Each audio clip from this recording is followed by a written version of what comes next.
ಆತ್ಮೀಯ ಪೋಷಕರೇ, ನನ್ನ ಹೆಸರು ಅನುಪಮ. ನಾನು ನಜರತ್ ಶಾಲೆ ಅಬಕಾಸ್ ಶಿಕ್ಷಕಿ. ಇಂದು ಜಟ್ಟು ಹಂತದ ಪರಿಕಲ್ಪನೆ ಕಲಿಯೋಣ. ಉತ್ತಮ ತಿಳುವಳಿಕೆಯಿಂದ ಅಬಕಾಸನ್ನು ಒಟ್ಟಿಗೆ ಅನ್ವಯಿಸೋಣ. ಪುಟ ಸಂಖ್ಯೆ 4 ತೆಗೆಯಿರಿ. Concept 2. Introduction to small friend addition +1 +2 +3 +4 on house number 1 1's place and house number 2 10's place. ಮೊದಲನೆಯ ಪ್ರಶ್ನೆ with abacus. Zoom. Add 1 add 1 add 2 add 1. 4 ಮನೆಗಳು ಡಿವೈಡರ್ ಹತ್ತಿರ ಇರುವುದರಿಂದ ಆ್ಯಡ್ 1 ಆ್ಯಡ್ ಮಾಡೋದಕ್ಕೆ ಆಗುವುದಿಲ್ಲ. ಹಾಗಾಗಿ ನಾವು ಸ್ಮಾಲ್ ಫ್ರೆಂಡ್ ಫಾರ್ಮುಲಾವನ್ನು ಉಪಯೋಗಿಸೋಣ.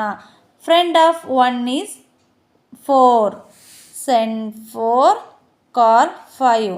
ಉತ್ತರ 5 ಎಂದು ಬರೆಯಬೇಕು. ಝೂಮ್. ಎರಡನೆಯ ಪ್ರಶ್ನೆ. Add 2 add 2 add 1.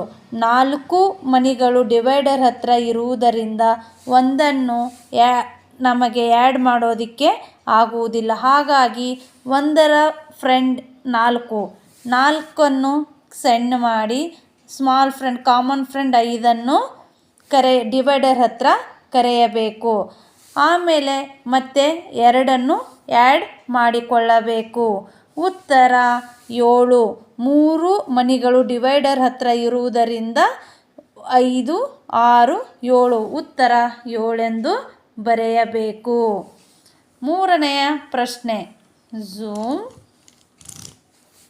Add 1 add 2 add 1. ಮತ್ತೆ 4 ಮನೆಗಳು ಡಿವೈಡರ್ ಹತ್ತಿರ ಇರುವುದರಿಂದ ಆ್ಯಡ್ 1 ಮಾಡಲಿಕ್ಕೆ ಆಗುವುದಿಲ್ಲ. ಹಾಗಾಗಿ ಮತ್ತೆ ನಾವು ಸ್ಮಾಲ್ ಫ್ರೆಂಡ್ ಫಾರ್ಮುಲಾವನ್ನು ಯೂಸ್ ಮಾಡಬೇಕು. 1ರ ಫ್ರೆಂಡ್ 4 ಮತ್ತು 4 ಕೆಳಗಡೆ ಕರೆದು 5 ಡಿವೈಡರ್ ಹತ್ತಿರ ಕರೆಯಬೇಕು. ಉತ್ತರ 5 ಎಂದು ಬರೆಯಬೇಕು. ಝೂಮ್. ನಾಲ್ಕನೆಯ ಪ್ರಶ್ನೆ. Add 5 add 4 less 5 less 5. ಮತ್ತು ಆ್ಯಡ್ 1 ಕೂಡಿಸಬೇಕು. 1 ಎಲ್ಲ 4 ಮನೆಗಳು ಡಿವೈಡರ್ ಹತ್ತಿರ ಇರುವುದರಿಂದ 1 ಆ್ಯಡ್ ಮಾಡಲಿಕ್ಕೆ ಆಗುವುದಿಲ್ಲ. ಹಾಗಾಗಿ 1ರ ಫ್ರೆಂಡ್ 4. 4 ಕೆಳಗಡೆ ಕರೆದು 5 ಡಿವೈಡರ್ ಹತ್ತಿರ ಕರೆದರೆ ಉತ್ತರ 5 ಎಂದು ಬರೆಯಬೇಕು. ನಿಮಗೆ ಈ ವಿಡಿಯೋ ನಿಮಗೆ ಉಪಯುಕ್ತವಾಗಿದೆ ಎಂದು ಭಾವಿಸುತ್ತೇನೆ. ಧನ್ಯವಾದಗಳು.